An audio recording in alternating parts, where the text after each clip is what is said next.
ಯಾರೋ ಒಬ್ಬರು ಪ್ರಶ್ನೆ ಕೇಳಿದರು. ಪ್ರಶ್ನೆ ಹೇಳಿದ್ದೀನಿ, ಲಿಂಗಾಯತರು ಸಭೆ ಮಾಡ್ಬೋದು, ತಪ್ಪೇನಿದೆ?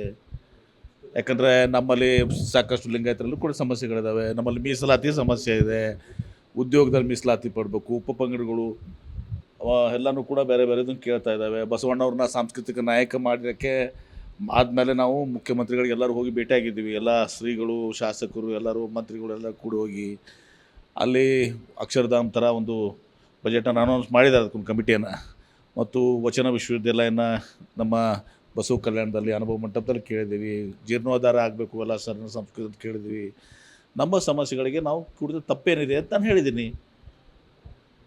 ನಿಮ್ಮೊಬ್ಬರು ಪಡ್ಕೊಂಡ್ರೆ ನಿಮಗೆ ಏನೇ ಸೀದಾ ಹೇಳಿದ್ರು ಕೂಡ ಅದಕ್ಕೆ ರಾಜಕೀಯವಾಗಿ ಹಚ್ತೀರಿ ನೀವು.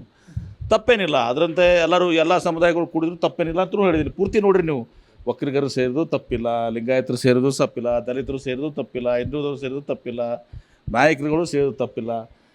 ಆಮೇಲೆ ನೀವು ರಾಜಕೀಯಕ್ಕೆ ಹೋಗಿ ಹಚ್ತೀರಲ್ಲ, ಅದನ್ನು ಹೇಳಿದ್ದೀನಿ. ಕುರ್ಚಿ ಖಾಲಿ ಇಲ್ಲ. ಮತ್ತು ನಮ್ಮ ಪಕ್ಷದಲ್ಲಿ ಹೈಕಮಾಂಡ್ ಅಂತಿಮ. ಯಾರೇ ಒಬ್ಬ ವ್ಯಕ್ತಿ, ಯಾವುದೇ ಒಂದು ಸಮಾಜ, ಅದು ಲಿಂಗಾಯತರಿರ್ಬೋದು, ದಲಿತರಿರ್ಬೋದು, ಒಕ್ಕಲಿಗರಿರ್ಬೋದು, ಹಿಂದುಳಿದವರು ಇರ್ಬೋದು, ಯಾರೇ ಇದ್ದರೂ ಕೂಡ ಹೈಕಮಾಂಡ್ ಇವತ್ತಿನ ದಿವಸ ಅಂತಿಮ. ಇವತ್ತಿನ ದಿವಸ ಹೈಕಮಾಂಡ್ ಏನು ಬಯಸ್ತದೆ ಅದು ಆಗ್ತದೆ.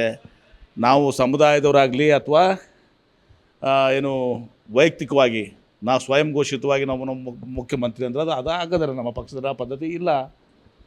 ಅದನ್ನು ಹೇಳಿದ್ರಿ. ಹಿಂದೆ ವೀರೇಂದ್ರ ಪಾಟೀಲ್ ಇದ್ದಾಗ ನಾವು 186 ಸೀಟ್ ಪಡ್ಕೊಂಡಿದ್ದೀವಿ. ನೀನು ತಪ್ಪಾಗಿ ಹೇಳಿದ್ದೀನಿ, ನಾನು 178 186 ಸೀಟ್ಸ್ ನನ್ನ ಪ್ರಕಾರ. ವೀರೇಂದ್ರ ಪಾಟೀಲ್ದಾಗ 186 ಸೀಟು ಲಿಂಗಾಯತರ ನೇತೃತ್ವ ವಹಿಸ್ಕೊಂಡ ಮೇಲೆ ಇವತ್ತು ಸಹ ವೀರೇಂದ್ರ ಪಾಟೀಲ್ ಸಂದರ್ಭದಲ್ಲಿ ಸಿಕ್ಕಿದೆ. ಕರೆಕ್ಟಾ?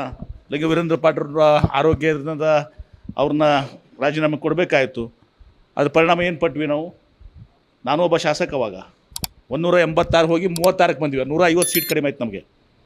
ಲಿಂಗಾಯತರದ್ದು ಪ್ರಭಾವ ಇದೆ, ಒಕ್ಕಲಿಗರದ್ದು ಪ್ರಭಾವ ಇದೆ, ದಲಿತರದ್ದು ಇದೆ, ಹಿಂದುಳಿದ ಎಲ್ಲರೂ ಕೂಡಿದಾಗ ಪಕ್ಷ.